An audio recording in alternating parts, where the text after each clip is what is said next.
दिसंबर की सर्द रातों में गुजरांवाला के शहरी चाय के स्टॉल्स का रुख कर रहे हैं, जहां की गर्मा गर्म दूध पत्ती चाय की हर कोई चुस्कियां लेता नजर आ रहा है।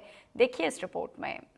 सख्त सर्दी में रात होते ही गुजरांवाला के शहरी मुख्तलिफ मकामात पर सजे चाय के स्टॉल्स का रुख करते हैं, जहां नौजवानों के साथ साथ फैमिलीज भी सुलगती लकड़ियों के गिर्द डेरे डाल लेती हैं, जिसके बाद गर्मा गर्म चाय का दौर चलता है। सर्दियों में आग के गिर्द बैठ के चाय एंजॉय करते हैं फैमिली के साथ। चाय वैसे भी सर्दियों में ज़्यादा पीने को दिल करता है। घर में चाय बनाने की बजाय हम फैमिली यहाँ पे आउटिंग के लिए आते हैं, तो यहाँ पर आकर चाय ट्राई करते हैं। चाय सख्त सर्दी में सबसे ज्यादा पिया जाने वाला मशरूब है, और जब दोस्तों के साथ आग के गिर्द बैठकर कड़क चाय के कप हों तो गपशप का सिलसिला रात गए तक जारी रहता है।